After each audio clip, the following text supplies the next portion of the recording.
Yo ya le di, profe, creo que ya está grabando. A ver si me confirman los demás. Sí, ya me apareció el botón de grabar. Le Sí, agradezco. sí. Al final tendrá que mandarme su link para Sí, que lo profe. descargue. Sí. Muchas gracias. Deme un segundo, a ver si puedo. Si no, ya lo hago totalmente con el teléfono.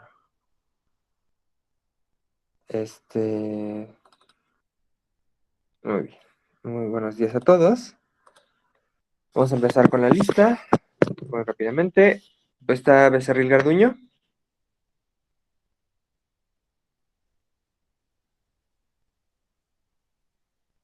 Becerril.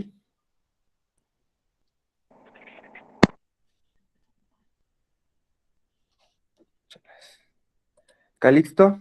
Calixto me avisó. Chávez Presente. Luna. Hola. Denise Cortés Alemán.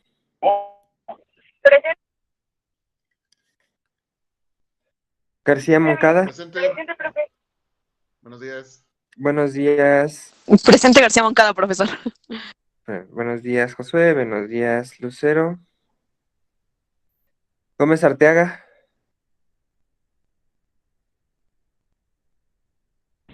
Presente. Hola, Karina González Cruz. Presente. Hola, Montserrat Juárez Quintana. Presente, profe. Hola, Jacqueline López González. Hola. Presente. Hola, David Martínez Medina. Presente, profe. Buenos días. Hola, Carmen, buenos días. Mejía Jiménez.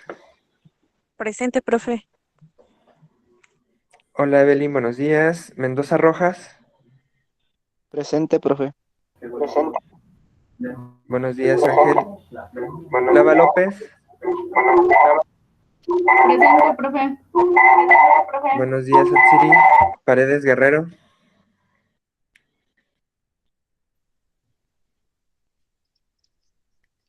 Perea Suárez Esmeralda. Presente, profesor. Buenos días, Esmeralda. Reyes Cruz. Buenos días. Presente, profe. Buenos días, Fabiola Sánchez Pasondo.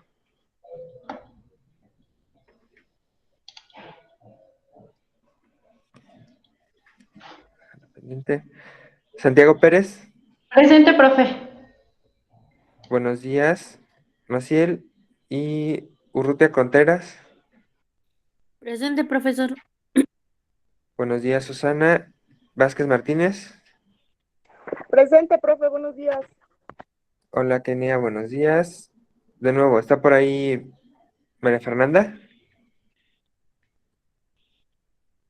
Sí, profe, aquí estoy presente. Buenos días. Y Paredes Guerrero. Por alguna razón abandonó. Y Sánchez Pasondo. Sí, ¿verdad? Profe, esta Lupita sí está conectada, pero está congelada. Pero aquí sí Bueno, dice que está conectada. A lo mejor no sirve su micrófono. muy bien. Vamos a tener que trabajar con mi teléfono únicamente. Está el audio, está todo normal. Les voy a poner la presentación. Creo que soy el único que va a sufrir por estar con el teléfono. Entonces, como siempre, buenos días, espero que estén bien. Si tienen alguna duda, voy demasiado rápido, algo no queda claro, por favor deténganme y en ese momento lo aclaramos. Eh, el día de hoy vamos a comenzar a trabajar con un tema que es la recolección de datos en la investigación cualitativa, lo que es la segunda parte. Entonces ya habíamos comenzado a hablar de manera general. Denme un segundo, esto no me deja. Listo. Bueno, ya habíamos comenzado a platicar un poco sobre lo que era la recolección de datos. Habíamos hablado diferentes perspectivas, enfoques. Lo que vamos a comenzar a revisar el día de hoy es la parte complementaria, que es la relativa al análisis de esos datos de investigación. Una vez que nosotros hemos recopilado la diferente información dentro de nuestros diferentes métodos, a través de diferentes técnicas y con algunos instrumentos, nosotros tenemos que analizar toda esa información y llegar a algún lugar, a alguna conclusión. Entonces, la primera parte que nosotros vamos a tener que hacer es comenzar con un proceso de reducción. Les había dicho que la principal diferencia entre la investigación cualitativa y la investigación cuantitativa es la cantidad de información. En la investigación de corte cuantitativo, nuestra información siempre es más breve porque siempre es muchísimo más concisa, lo cual siempre implica una ventaja. ¿Qué ventaja es esta? Pues de forma muy sencilla, nosotros siempre vamos a tener datos precisos que nosotros vamos a poder analizar con mediana facilidad, los podemos, al momento de convertir en datos numéricos, pues reducir de una gran cantidad de sujetos a nada más una cifra. En cambio, dentro de la investigación cualitativa, nosotros nos enfrentamos a un problema distinto, que es que aunque no tenemos la información de una gran cantidad de sujetos, de los pocos que nosotros tenemos, sí vamos a tener una gran cantidad de información, muchísima información, muy diversa, y lo primero que tenemos que hacer para poder analizarla es reducirla, hacerla observable y hacerla manejable. Una investigación no puede ser nada más, por ejemplo, ir al campo, recopilar 50 entrevistas y publicar esas 50 entrevistas. Eso a lo mejor sería un libro, una crónica, un reportaje, pero no sería una investigación. Para que sea una investigación, nosotros tenemos que comprender qué significa esa información y esto pasa por reducir los datos de esa investigación para poder hacerlos manejables. Justamente vamos a trabajar sobre lo que es la diferencia entre los datos y el análisis de datos, y vamos a tratar de identificar las diferentes fuentes de información dentro de la investigación. Denme un segundo. Y los atrasados. Están llegando muchos mensajes, espero que no sean de la clase.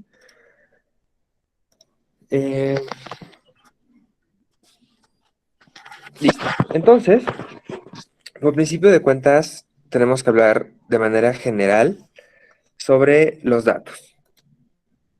Y los datos son básicamente información concreta, es decir, lo que nosotros observamos de la realidad, lo que nosotros queremos investigar.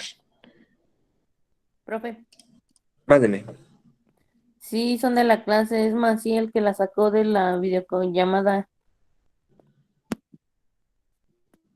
Ok. A ver. Listo. Permitir.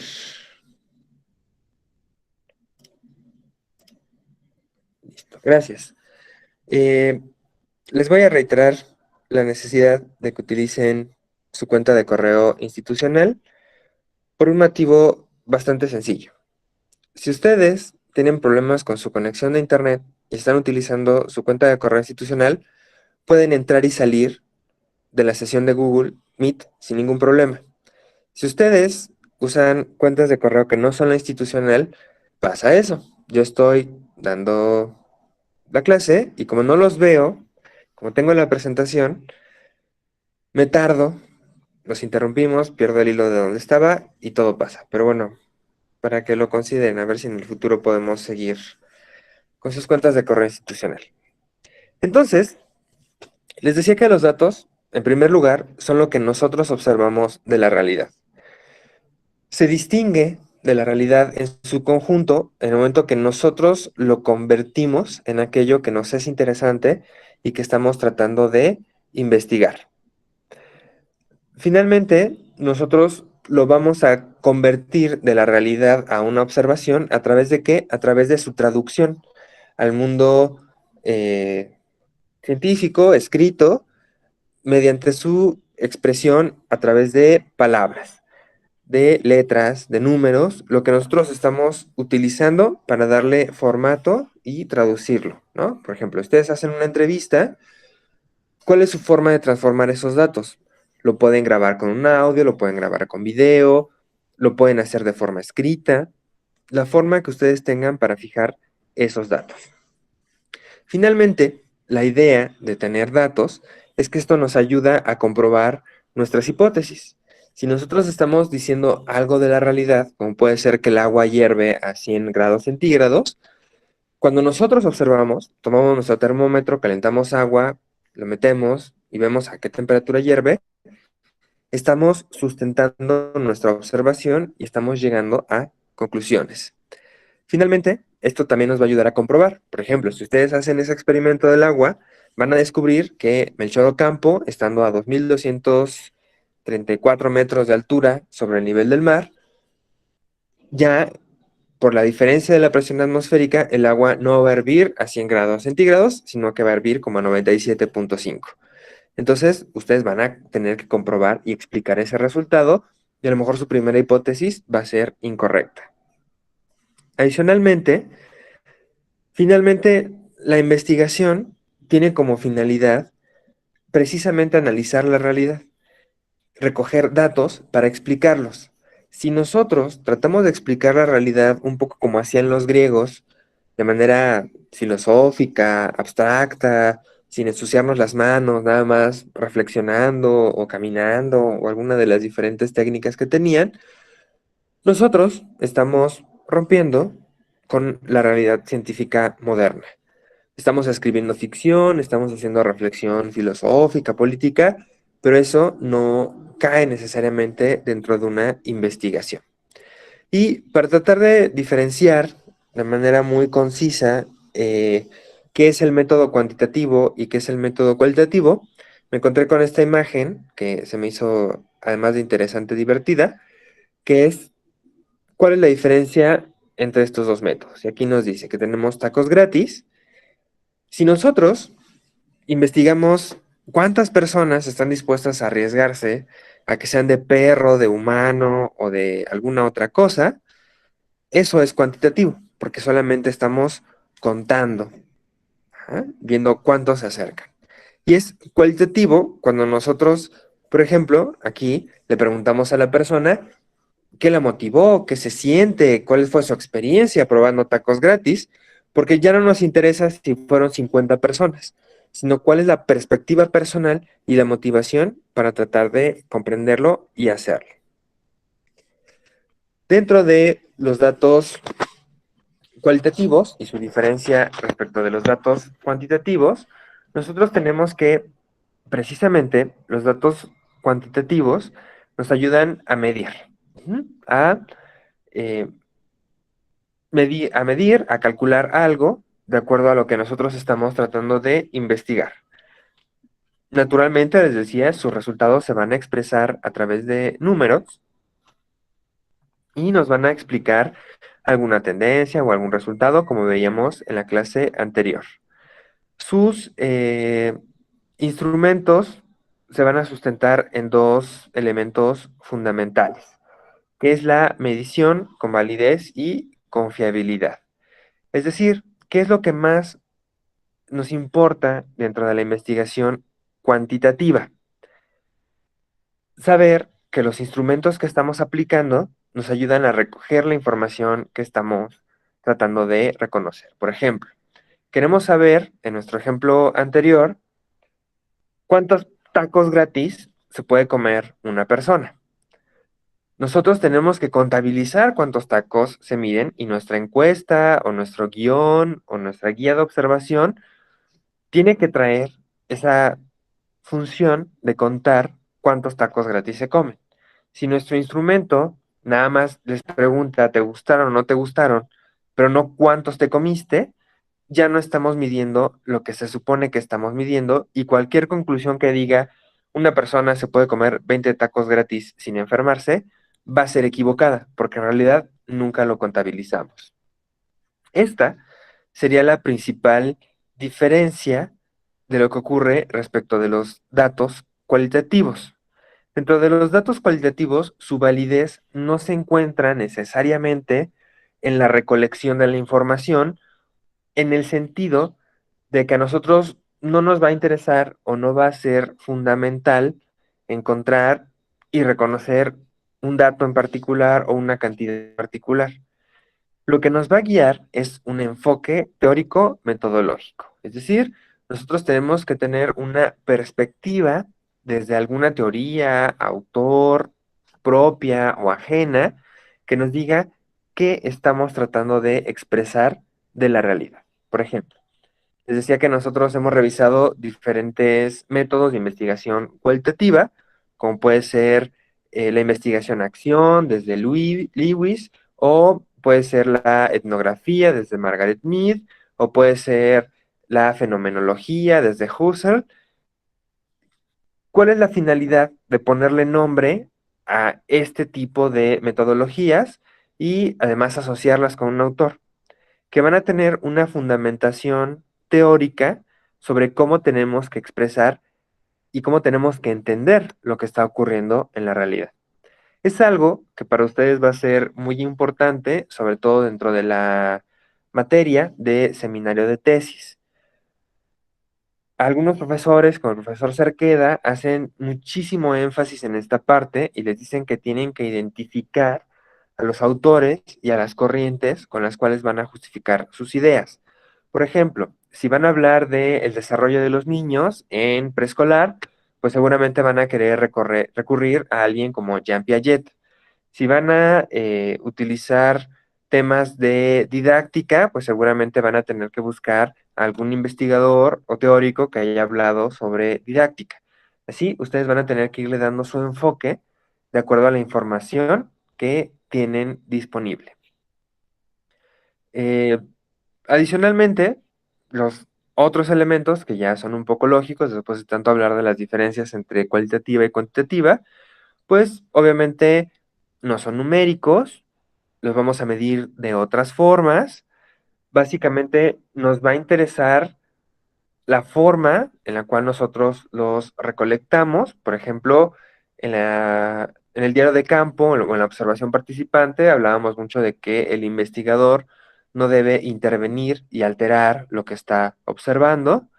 Y finalmente, lo más importante es que nosotros, que es justamente lo que vamos a comenzar a hacer desde aquí, tenemos que determinar cómo los vamos a medir. Tenemos que encontrar alguna forma para medir aquello que no es numérico.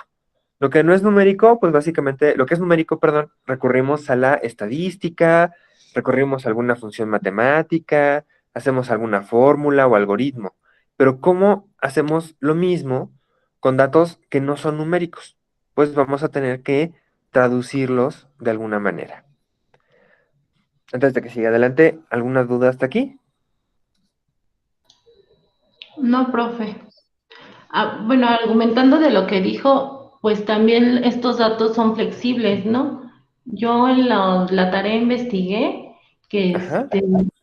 que podemos, o sea, con lo que vamos recabando, a lo mejor nosotros al principio generamos una hipótesis, pero con lo que vamos recabando y la información tiene esa flexibilidad de formular nuevamente nuestra hipótesis, a diferencia de los cuantitativos, que en los cuantitativos sí sería ¿cómo se dice? O sea, que no es tan fácil generar otra hipótesis. Estoy bien o estoy mal, profe. No se preocupe, exactamente, me hace mención de una diferencia que no está listada aquí en nuestra diapositiva. Esa es una diferencia también muy importante. Finalmente, dentro de la investigación cuantitativa, nosotros nos enfrentamos a comprobar nuestra hipótesis bajo un esquema de sí o no. Si nosotros vamos al campo y recogemos 50 encuestas o un censo completo de un municipio, nosotros podemos llegar con una hipótesis y si lo que ocurre en la realidad no viene en nuestra hipótesis, ya, se comprobó, es incorrecta y tenemos que llegar a una conclusión donde digamos y reconozcamos que nuestra hipótesis era incorrecta. En cambio, dentro de la investigación cualitativa, Lo que nosotros estamos observando en la realidad es interpretativo. A nosotros no nos interesa la realidad exacta, sino interpretarla y darle un significado. Como nosotros le damos un significado, nosotros podemos y tenemos que adecuar nuestras hipótesis de acuerdo al proceso que estemos llevando de observación. Y les decía que esto era, por ejemplo, muy, muy importante y era la parte, pues, más trascendente de un tipo de investigación particular, que es la investigación-acción. Dentro de la investigación-acción, ustedes van a ir ajustando naturalmente sus observaciones a sus teorías, a sus hipótesis, en el momento exacto en el cual ustedes la van desarrollando. Porque la idea es no esperarnos hasta publicar o terminar una investigación para comenzar de nuevo, sino hacerlo y desarrollarlo en el momento. Entonces, ¿qué vamos a hacer con el análisis de datos? Y les decía que nuestra primera parte, nuestra primera dificultad, es que nosotros vamos a tener una gran cantidad de información. Y sobre todo, que esa gran cantidad de información va a tener un carácter, perdón, estoy peleando con esto, quieta, listo. Esa información va a tener un carácter textual. Y eso es muy importante, les decía, porque regularmente sus investigaciones, por ejemplo, para la materia de seminario de tesis, van a pertenecer a la investigación cualitativa. ¿Por qué? Porque seguramente ustedes van a hacer una investigación de corte documental. Quizá los pongan a hacer un instrumento cuantitativo y los obliguen a observar un grupo o una escuela, pero la mayor parte de su investigación va a ser documental y por lo tanto va a ser cualitativa. Y el primer problema al cual se van a enfrentar es que van a tener que revisar libros, revistas, artículos, ensayos, que es básicamente información que viene en grandes, grandes cantidades de texto. Si alguno de ustedes ya se dio una vuelta por los diferentes vínculos que les mandé de repositorios, de revistas, libros, bibliotecas electrónicas, se darán cuenta que lo que sobra en este mundo es texto. Gracias al Internet ya no tenemos que gastar en papel, pero hay una enorme, enorme cantidad de texto. Entonces, lo primero que tienen que hacer es aprender a discernir qué es útil y qué no es útil y poder eliminar la información que no es relevante o que no es pertinente para lo que están tratando de investigar. Lo segundo que van a observar es que ustedes van a tener información de diversas fuentes que a veces son difíciles de traducir hacia el mismo sentido, ¿no? Por ejemplo, aquí les pongo entrevistas a los informantes, notas de campo, material audiovisual, pero piensen el trabajo que implica que ustedes tengan, por un lado, entrevistas que tienen que transcribir, pasar a Word y tenerlas ahí como texto. Los libros, de donde ustedes tomaron el sustento teórico para plantear sus preguntas, entonces tienen otro tipo de texto. Y adicionalmente se llevaron su teléfono o una videocámara y grabaron las entrevistas y grabaron las interacciones, entonces ahora tienen que darle algún sentido y significado a esas grabaciones audiovisuales. Entonces, la mayor parte del trabajo dentro de la investigación cualitativa justamente es la relativa a las operaciones que nosotros vamos a llevar a cabo para traducir a un significado racional, comprensible para todos, esas observaciones. Es una parte complicada, es en cierta medida una parte de por qué les dejo ensayos. Ustedes se tienen que acostumbrar no solo a copiar y pegar, o, en el mejor de los casos, no solo a hacer resúmenes, sino a darle un significado y un sentido a la información que ustedes están obteniendo.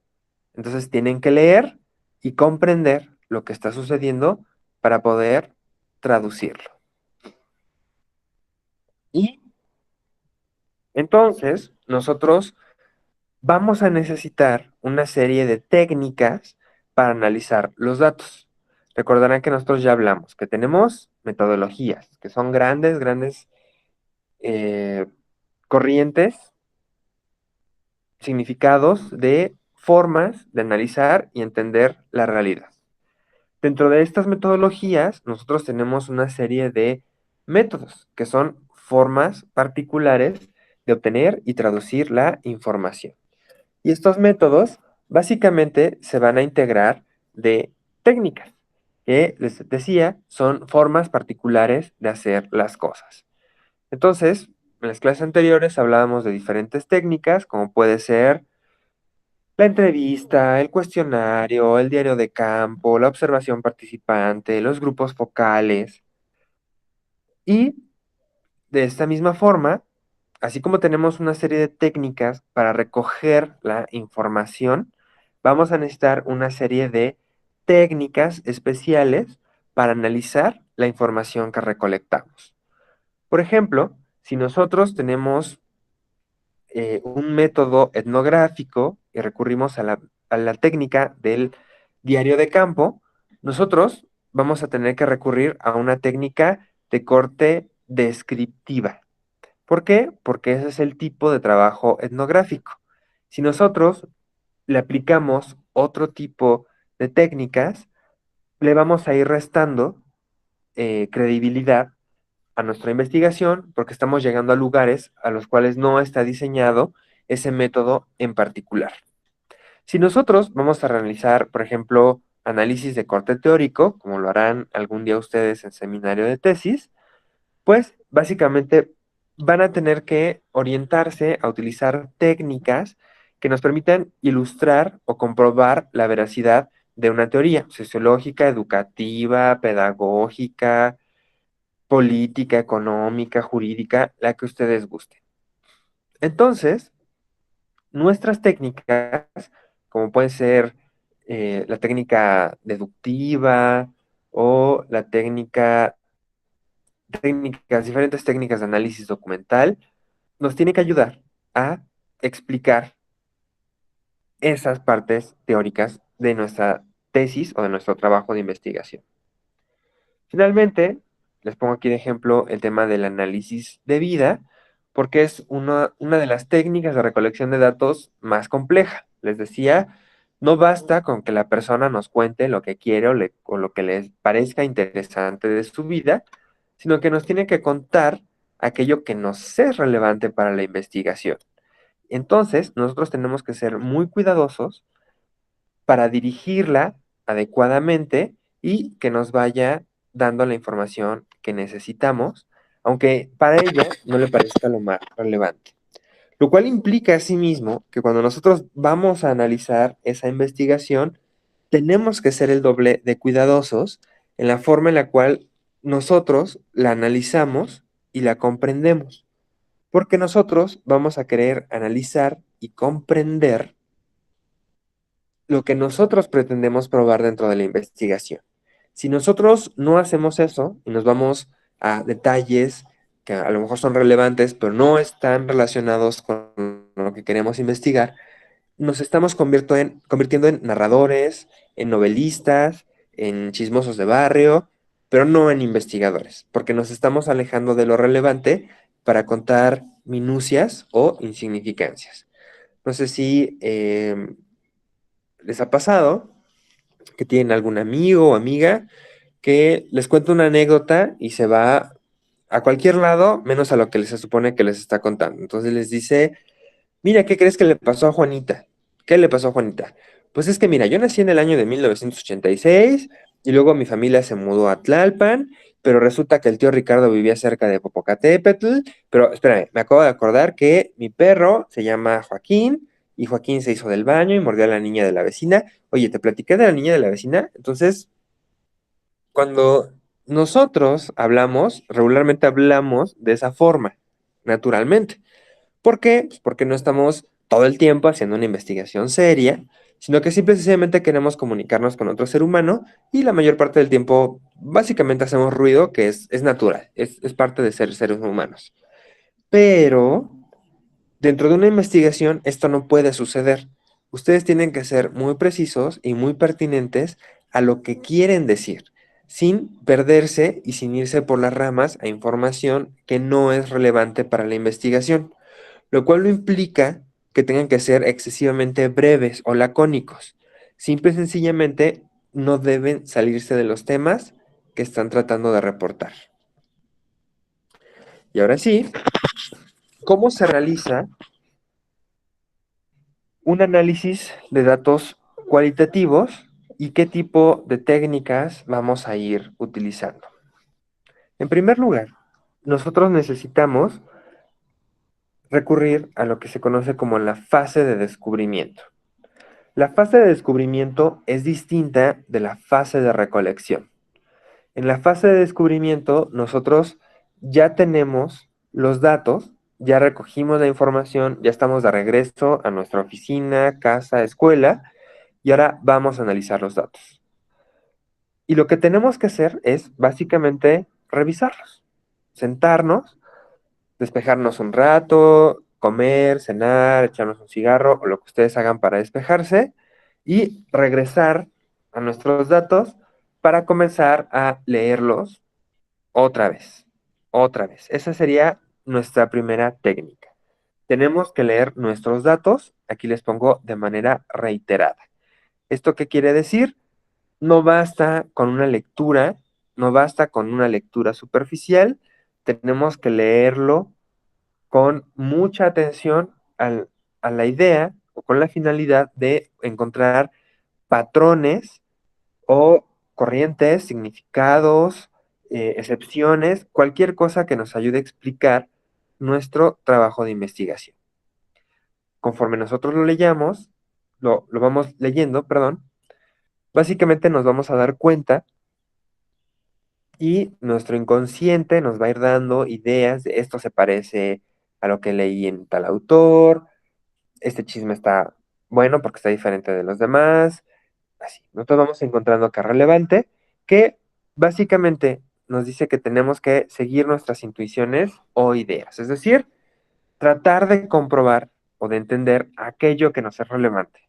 Si su instinto, sus tripas, su corazón, el espíritu animal que vive dentro de ustedes, su lógica, sus conocimientos previos, les dicen que encontraron información relevante, deben de seguir esa intuición, con la finalidad de identificar los temas emergentes en las conversaciones. Que esto es, ustedes, de sus entrevistas, diario de campo, observación participante, grupos focales, tienen que comenzar a encontrar los patrones, aquellos temas que se fueron repitiendo, aquellos temas que fueron comunes. Les decía, por ejemplo, ustedes quieren explicar por qué los niños en una primaria determinada tienen un promedio muy bajo. Entonces, ustedes van y entrevistan a los niños y entrevistan a los papás, y cuando revisan sus entrevistas y las vuelven a leer, comienzan a darse cuenta que todos hablan de algún tema en común, ¿no? Todos dicen, es que esa maestra es bien malvada y no quiere a los niños y los maltrata y por eso todos están reprobando. Y cuando ocurre una vez, a lo mejor ustedes dicen, no, todos los niños piensan que los maestros cuando los reprueban no los quieren. Pero si tengo 50 alumnos y uno está reprobado, pues obviamente no puede ser que no lo quieran. Pero se empiezan a dar cuenta que de un grupo de 50, 40 les están reportando la misma información, exactamente la misma información. Entonces, ustedes comienzan a encontrar esos patrones, esos temas que son similares entre todos, lo cual nos va a servir para elaborar tipologías. ¿Qué significa elaborar tipologías? Significa, les decía, que ustedes tienen que traducir esa información amplia, vaga, imprecisa, a datos que puedan manejar, a nombres o conceptos, definiciones que a ustedes les sirvan para explicar la información. Entonces, ¿cómo diríamos de manera bonita? La maestra es ojete y maltrata a los niños. ¿A alguien se le ocurre algo?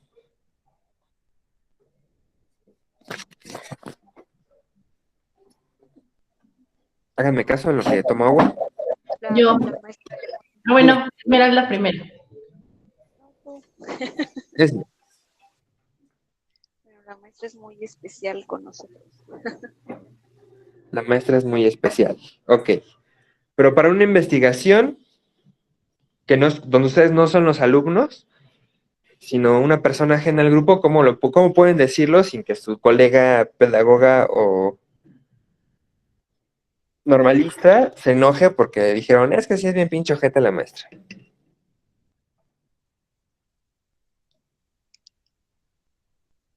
Así él.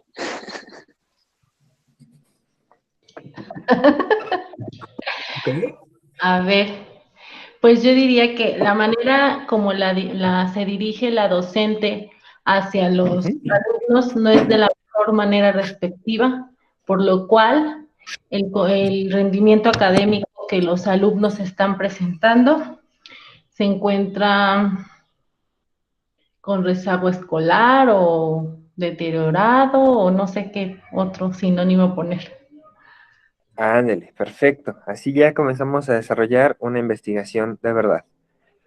Lo primero que tenemos que hacer cuando investigamos es producir más palabras, aunque sea extraño, no menos palabras. Entonces, si nosotros queremos expresar la maestra es ojete, no lo podemos poner así, además de que eso ocupa muy poco espacio en su trabajo que viene numerado por páginas, entonces tiene que buscar otra forma de expresarlo. Traducirlo a algo que ustedes puedan medir y explicar.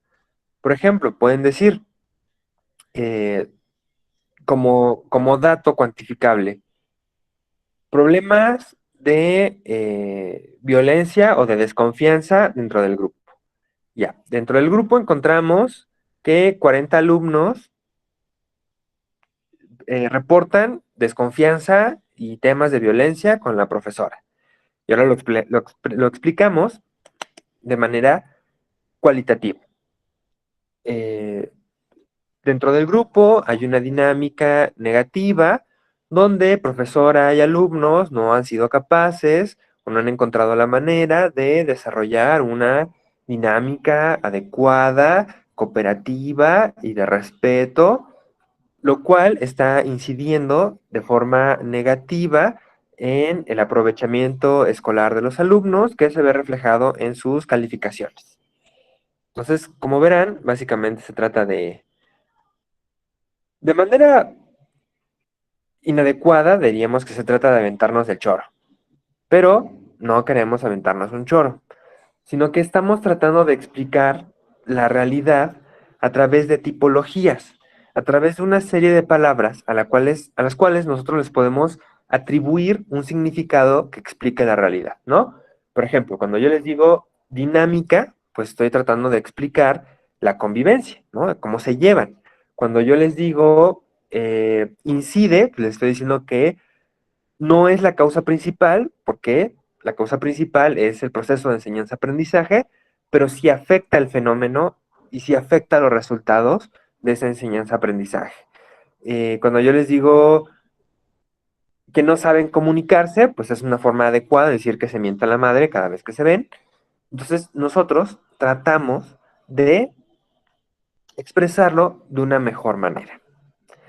Con lo cual, nosotros precisamente vamos a intentar elaborar conceptos y proposiciones. Es decir, vamos a tratar de dar una serie de definiciones y de ideas que nos ayuden a explicar el fenómeno y adicionalmente vamos a tratar de proponer una explicación, ¿no? Podríamos decir, a este fenómeno lo vamos a llamar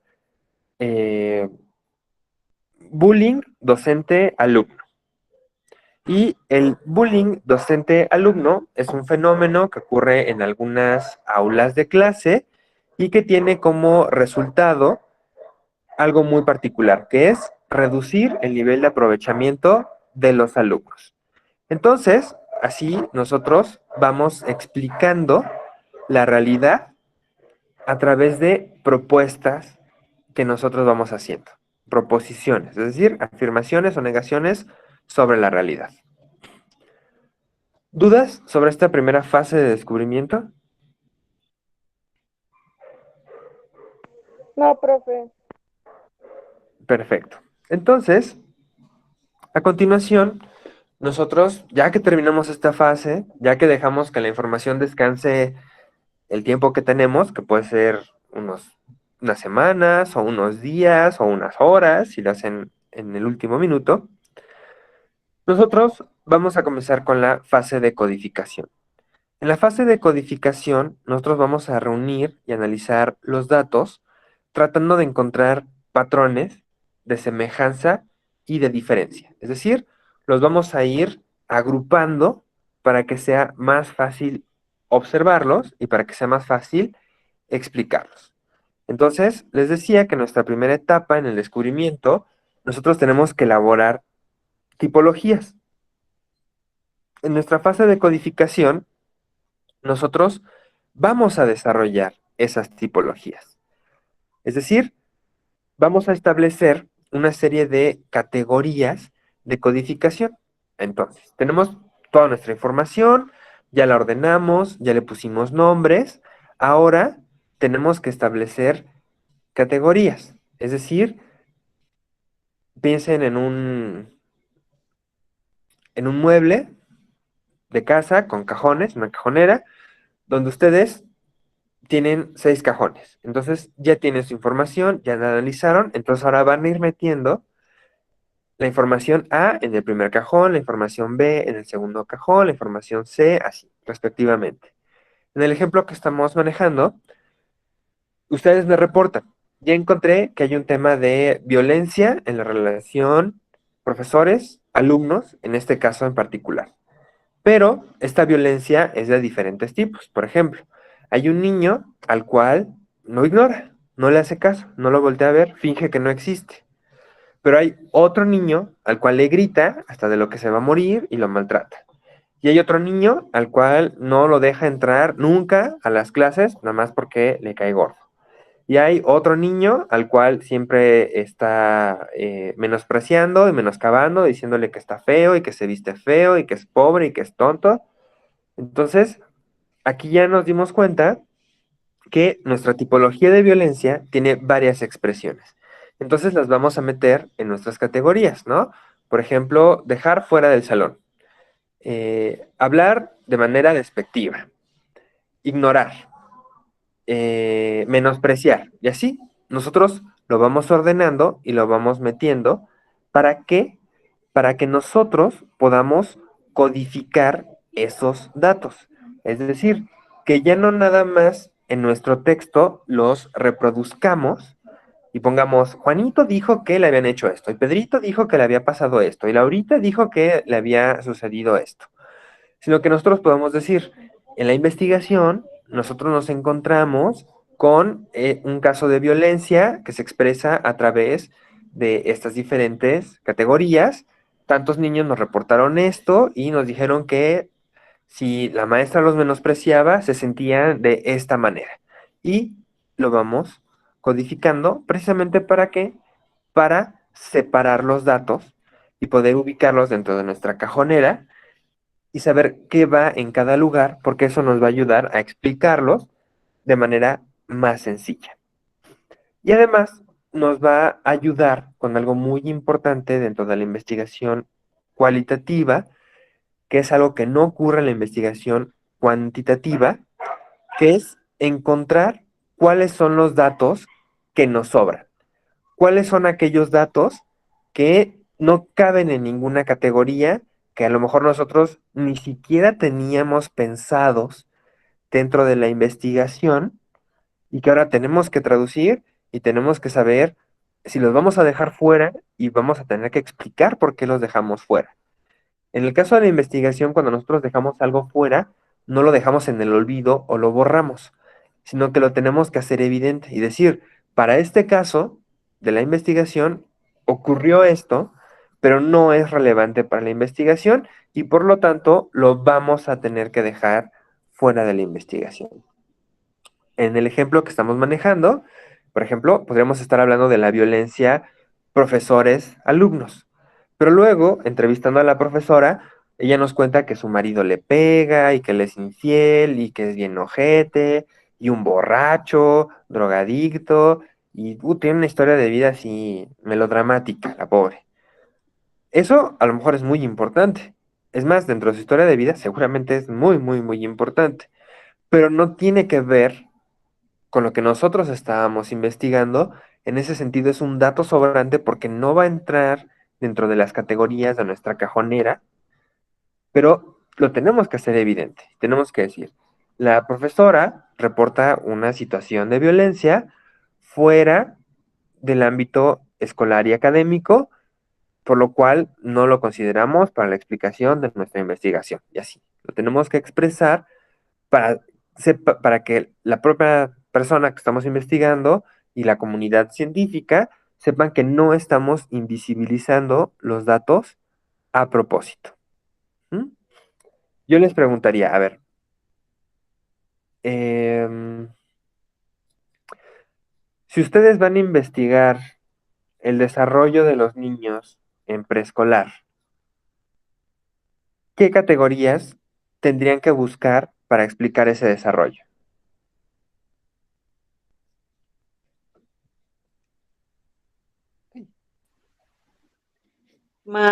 Pudiera ser el desarrollo socioemocional, la Ajá, motricidad, ajá. la escritura, lo que serían los aprendizajes clave, ¿no, maestro? Muy bien, exactamente eso es lo que ustedes tendrían que buscar. Si se fijan, eh, yo puedo hacer lo mismo preguntándoles, por ejemplo, ¿cómo van a evaluar el desarrollo académico en primaria? ¿O cómo van a evaluar el aprovechamiento económico, el aprovechamiento educativo en, no sé, universidad? Lo que ustedes van a hacer es imaginarse una cajonera con varios cajones, varios estantes, donde ustedes van a acomodar información.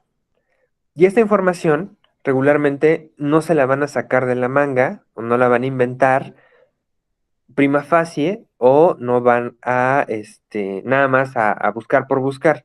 Ustedes van a tener que tener un sustento teórico, como puede ser estos datos, estos elementos que me dan del desarrollo en preescolar, necesariamente se los tienen que haber enseñado, ¿no? Yo salto con el ejemplo porque sé que es algo que ya llevaron, o que están llevando, me parece, con la profesora Stephanie, donde ustedes ya tienen que tener clara la información para poder aplicarla en la realidad. Entonces, ustedes no lo crearon, es parte de una investigación teórica, sin embargo, les va a proveer las categorías con las cuales ustedes van a poder analizar la realidad, ¿no? Y me van a poder decir, a ver, voy a establecer un instrumento para revisar, por ejemplo, la motricidad de los niños, ¿no? Y les voy a poner a hacer bolitas de papel y churritos y todo lo que hacen en preescolar.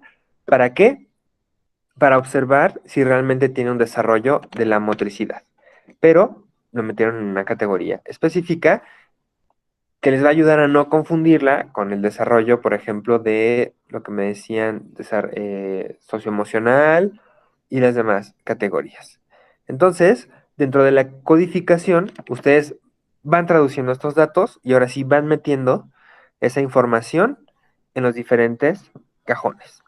Ya que tienen toda su información ordenada, ya que todo está en su cajón, en su separador, alfabéticamente, y ya tienen claro qué es lo que tienen, ahora sí necesitan comenzar a analizar los datos, que se conoce como la relativización de los datos, que quiere decir que nosotros tenemos que ir interpretando la información, ubicándola dentro de su contexto.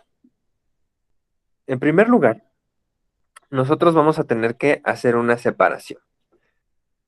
Si nosotros verificamos, solicitamos o no solicitamos esa información, les decía en el paso anterior, nosotros vamos a tener que observar qué información sobra. Entonces, ¿por qué? Porque nosotros vamos a tener que separar aquella información que no solicitamos dentro de la investigación. Les decía, si la maestra, cuando la empezamos a entrevistar, se puso a llorar y nos contó su historia de vida y es muy dramático, pobre, hay que ser empáticos, hay que apoyarla, llevarla al DIF a lo mejor, pero nosotros no solicitamos esa información. Y esa información tiene que estar ubicada en ese cajón que diga fuera de la investigación por estos motivos. Y de ahí vamos a tener que ir acomodando el resto de la información que sí solicitamos. O abrir un cajón especial de información no solicitada, pero relevante para la investigación.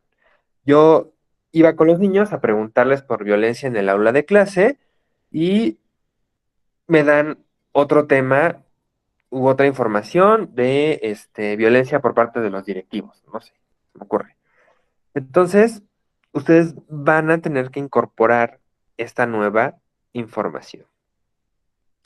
Adicionalmente, van a tener que reconocer si el observador influenció o no en el escenario.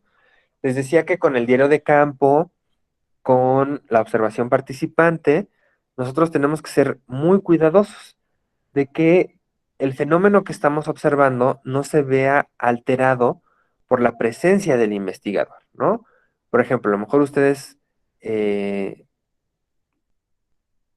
ir a investigar cómo es el proceso educativo en una escuela militar, como el Colegio Militar de nuestro país, ¿no? Entonces, ya saben que van a ir a un grupo de puros hombres y quieren observar si son, eh, por ejemplo, aseados, si mantienen su uniforme pulcro, si son respetuosos. Si van solo mujeres a observar esta clase, a lo mejor van a alterar el resultado, porque los hombres que están encerrados durante meses y no ven otras mujeres, pues van a querer ligarse a la primera que aparece de repente en su clase. Entonces, ustedes están sin saberlo, alterando la información que están recabando. Entonces, ustedes tienen que ser muy cuidadosos de observar en qué medida están influenciando el escenario donde se desarrolla su investigación y hacerlo evidente. A veces la investigación no implica que porque ustedes la alteren, la tengan que eliminar o la tengan que desechar, sino que tienen que hacer evidente de qué forma ustedes están alterando esa relación o esa situación que están observando. Pensemos un ejemplo un poco más adecuado a la pedagogía. Imaginen que ustedes van a tratar de entender los problemas de aprendizaje de un niño en particular de 7 u 8 años. Y se dan cuenta que ese niño en particular tiene una relación complicada con sus papás. Entonces, en el momento en el cual ustedes se sientan con ellos a trabajar y le aplican sus instrumentos para medir su capacidad cognitiva, sus relaciones de aprendizaje, si hay temas de violencia, su estructura familiar, etcétera, los papás se van dando cuenta, a lo mejor nunca nadie les había dicho que eran malos papás, se van dando cuenta, van reflexionando y van cambiando su comportamiento a razón de que ustedes están ahí y les están haciendo evidente una situación. Eso no implica que ustedes tengan que cortarlo ahí e irse a otra familia, sino que dentro de su propia investigación tendrían que relatarlo y tendrían que contar. A raíz de que se implementaron estos instrumentos, los padres reportan una reflexión sobre la situación negativa prevalente en la familia y comienzan a trabajar en cambiarla. Y tan tan. Pero tienen que hacerlo evidente. Adicionalmente, que es algo con lo cual siempre hay que ser cuidadosos con la metodología cualitativa, ustedes tienen que distinguir muy claramente si son datos directos o indirectos. ¿Quién, quién me quiere adivinar por qué es importante distinguir estos dos?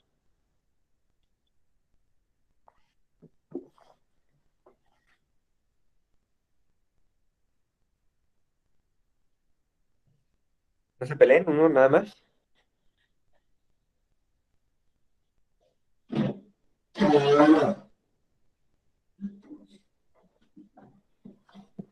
Hola, ¿estoy hablando solo?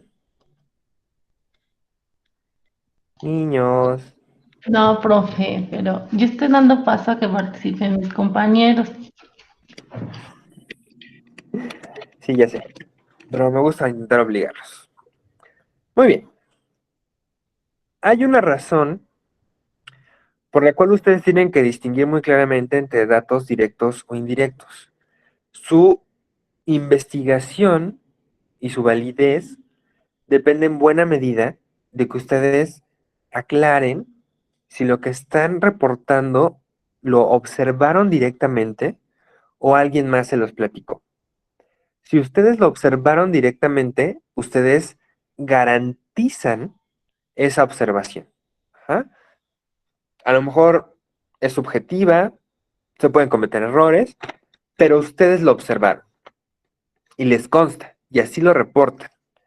En cambio, los datos indirectos son aquellos que provienen de otra persona. Les decía que una de nuestras técnicas dentro de la etnografía era el uso de informantes, es decir, de personas dentro de la comunidad que nos van a reportar qué está sucediendo dentro de ella. Pero esa es información indirecta. Nosotros no lo vimos, alguien nos lo está platicando. Y así lo tenemos que reportar. ¿Por qué? Porque las personas nos pueden mentir, nos pueden engañar. Y nosotros tenemos que ser muy cuidadosos de, cuando menos, reportar que esa es una posibilidad, con la finalidad de evitar que pase. Y con la finalidad de que si algún día se repite esa investigación y resulta que lo que nos reportó el informante eran puras mentiras, que nada más nos platicaba porque lo invitábamos a comer o unas chelas y pues quería seguir comiendo y bebiendo gratis, que nosotros como investigadores no quedemos como falsos, como mentirosos, lo cual puede afectar nuestra carrera. Lo cual necesariamente implica el siguiente paso, que es que ustedes tienen que identificar la fuente de la información. Ajá. Si la fuente es una fuente documental, ¿qué tipo de fuente documental? Si es un libro, una revista, un documento gubernamental, un blog, Wikipedia, ustedes lo tienen que hacer evidente en primer lugar para que no sea un plagio y en segundo lugar para evaluar la calidad de la fuente. Igualmente, si ustedes van a una escuela, tienen que identificar. Estoy entrevistando administrativos, directivos, docentes, alumnos, intendencia. ¿De dónde estoy sacando mi información? Profe, Dígame. retomando lo de los datos directos e indirectos, Sí, en algunas ocasiones las investigaciones llegan a requerir de algún auxiliar. En este caso, la información que este auxiliar me dé, por ejemplo, que diga, es que el auxiliar fue a observar, o hubo alguien que me ayudó a observar cierto contexto, ¿este sería un dato directo o sería un dato indirecto? nosotros ay, me meten un buen problema. Es que bueno, yo lo leí ahora que estuve haciendo la tarea y entonces ¿Sí? nos estaba, decía en el texto que que sí, que el análisis se tenía que hacer personal, que si se ocupaba de auxiliares, no, el auxiliar no lo podía hacer, lo tenía que hacer directamente el investigador, porque ya era algo más, más concreto y más, más importante, ¿no?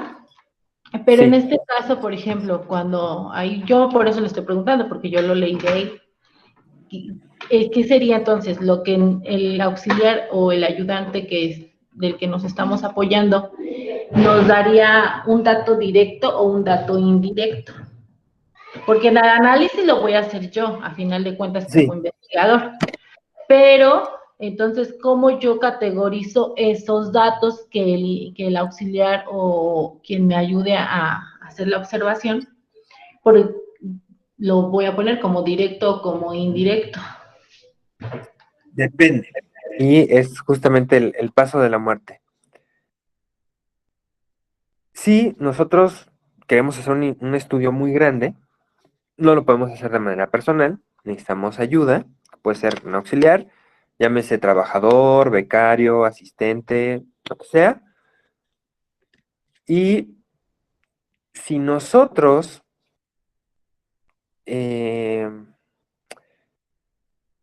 mandamos a una persona a observar directamente el fenómeno, esa información se considera un dato directo, porque la persona que lo recoge es quien lo ve y lo registra.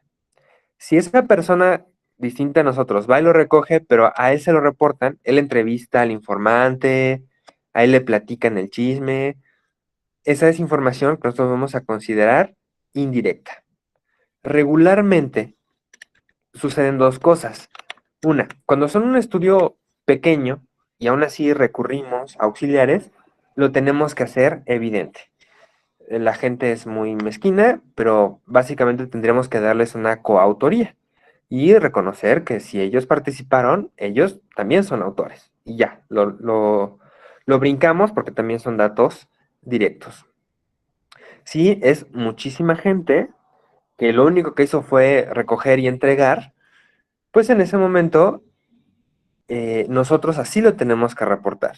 Por ejemplo, las entrevistas que se llevaron a cabo en la Facultad de Campo 4 Xala de la UNAM en Cuautitlán, Estado de México, se recogieron mediante la ayuda de 20 asistentes que aplicaron las encuestas. Y tan tan. Siguen siendo directos porque ellos fueron y lo recabaron y lo observaron, pero nosotros ya hicimos evidente de dónde salió esa información. Y sí, obviamente, dentro del análisis lo tiene que hacer el autor. Y quien lo haga es el autor. Ajá, o sea, si usted dice, bueno, es que a mí me ayudó este compañero y esta otra compañera, entonces no lo hizo usted sola, y hay 3 autores de ese análisis, y así lo tienen que expresar.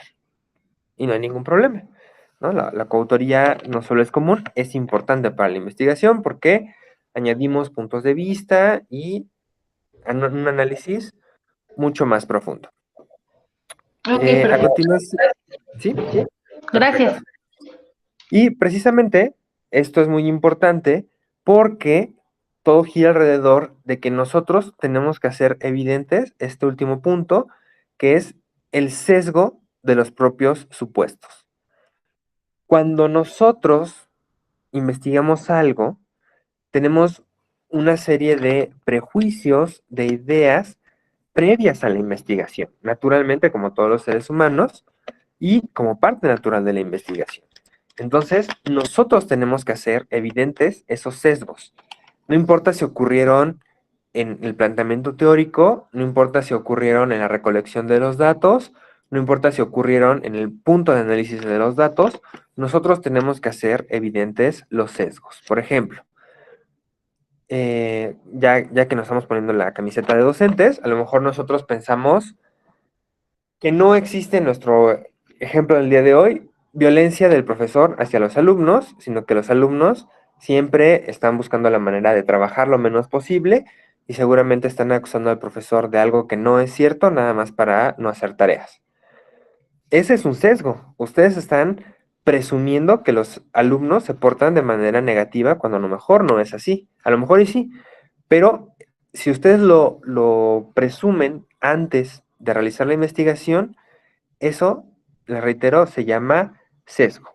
Y lo tienen que hacer evidente, nada más. O sea, es decir, dentro de su investigación explicar la ocurrencia de la violencia de un docente profesional hacia los alumnos es muy poco común. Sin embargo, en este caso nos encontramos con esta información. O hay otro tipo de sesgos, como los sesgos teóricos. La teoría de Jean Piaget nos dice que un niño de tal edad tiene que haber desarrollado estas habilidades psicomotrices, pero resulta que él desarrolló su estudio únicamente en Francia y no tomó en cuenta las condiciones socioeconómicas y familiares de la estructura social en un país en vías de desarrollo como México. Y explican por qué, ¿no? Es decir, ustedes tienen que hacer evidentes sus prejuicios, aquella información que altere su investigación. Cuando ustedes lo hacen evidente, no pasa nada. Ya lo describieron y su investigación es válida. Estos pasos, que son bastantes, no se siguen necesariamente de una manera tan estática y tan rígida como está aquí en una lista. Ustedes simple y sencillamente tienen que cumplir con ellos y habrá ocasiones en las cuales tengan que regresar de nuevo, ¿no? Ya van en la verificación de los datos sobrantes y se dan cuenta que encontraron algo que no reportaron porque se les pasó por alto. Entonces seguramente van a tener que volver a leer los datos otra vez en busca de esa información que les pareció faltante. A lo mejor ustedes ya están eh, tratando de determinar si los datos son directos o indirectos y se dan cuenta que sus tipologías están planteadas de manera inadecuada, que su cajonera está mal organizada y otra vez tienen que organizar los datos. Entonces, tampoco implica que se tengan que tardar meses o años investigando la misma información. Implica que tienen que llevar a cabo un proceso crítico de análisis de estos datos, precisamente, para poder reportarlos de manera adecuada. Lo cual nos lleva a la siguiente parte, que es que ustedes, ya que tienen toda la información, ya que la analizaron, seguramente van a tener que recurrir a la reducción de los datos. La reducción de los datos pasa por la misma situación que platicábamos con anterioridad. Dentro de la investigación cualitativa, ustedes van a tener muchísima información, demasiada información. Entonces van a tener que eliminar mucha información y van a tener que reducir la restante para poderla trabajar, para poderla traducir en un texto de 20, 30 o 50 páginas y no las 250 páginas de sus entrevistas. Entonces, básicamente, no implica invisibilizar o seleccionar arbitrariamente qué me gusta y qué no me gusta, sino tratar de explicarlos y de describirlos de alguna manera que sea mucho más manejable en el texto. Les decía, una opción es convertirlo a números o podemos elaborar gráficas, recordarán las gráficas de pastel, ¿no? De este porcentaje son niños que se portan bien, estos son niños que se portan mal y estos son niños que no asisten a clases. Ya tienen, en lugar de describir una lista de asistencia con 50 nombres de Juanito Pérez Mandaca, y así, nombre por nombre, vino, no vino y demás, ponen un gráfico que refleja la información de manera completa y que ya no necesita más. Lo importante es que lo tienen que hacer con base en una estructura lógica. ¿Qué estructura lógica? La que nosotros planteamos en nuestra codificación de categorías. ¿Para qué? Para que la información sea inteligible y sea comprensible para las personas que van a leer nuestra investigación. De lo contrario, si ellos tienen que leer otra vez las 50 entrevistas, pues prácticamente están haciendo todo de nuevo y no es el caso de la investigación. Ustedes tienen que presentarla de manera que sea entendible para los demás.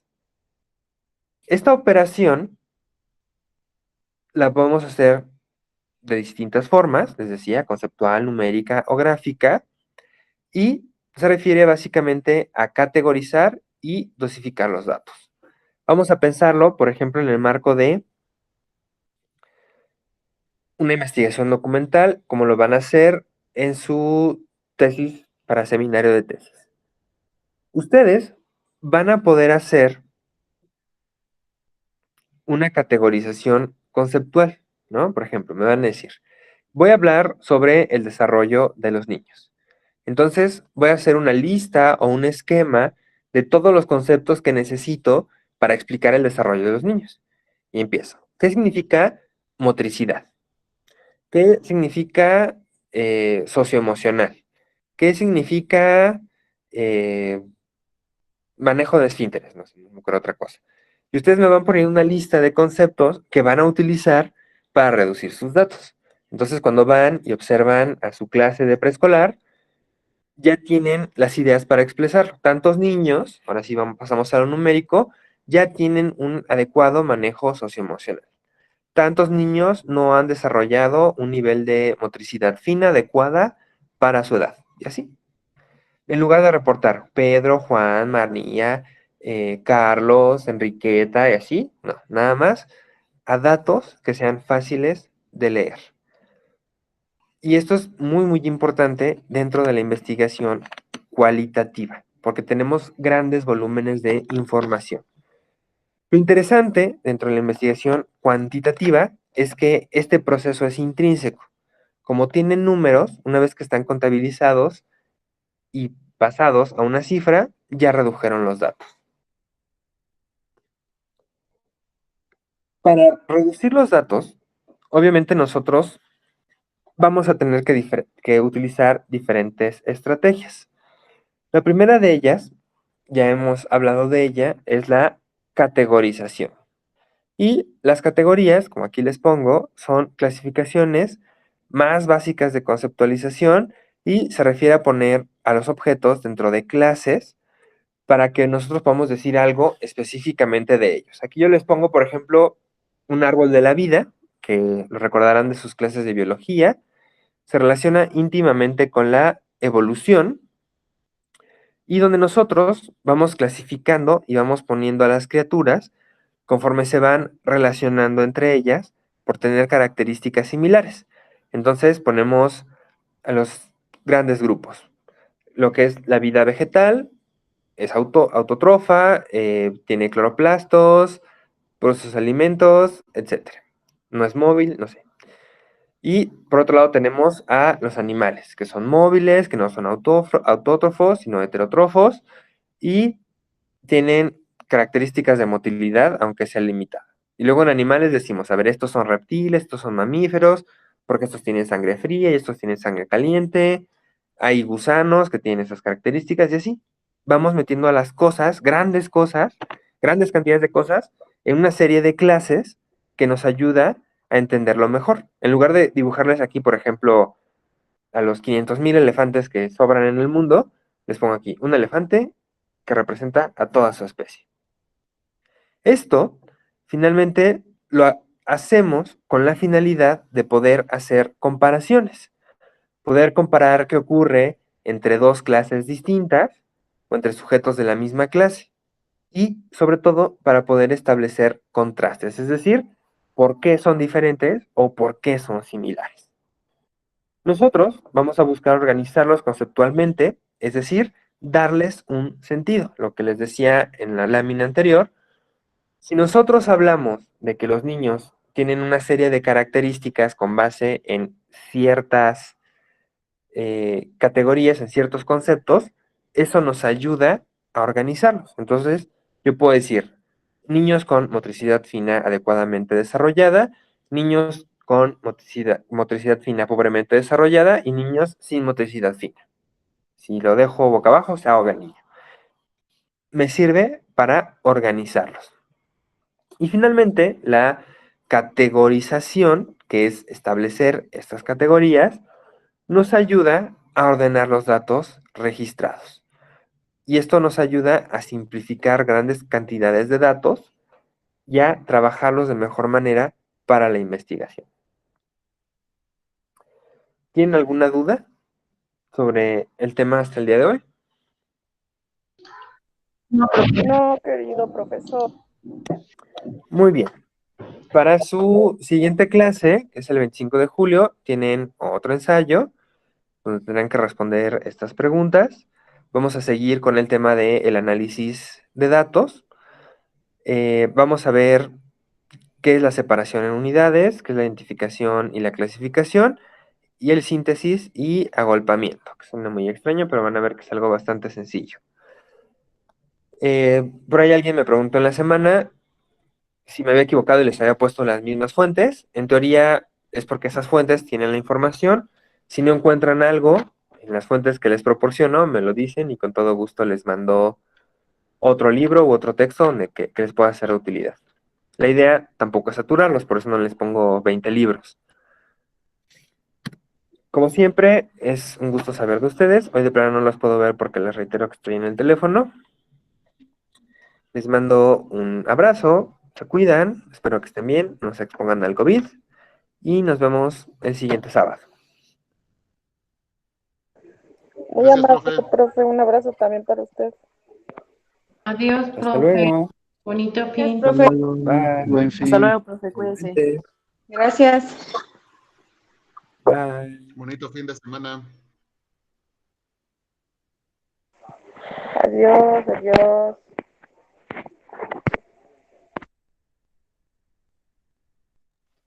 Gracias, profe. Descanse.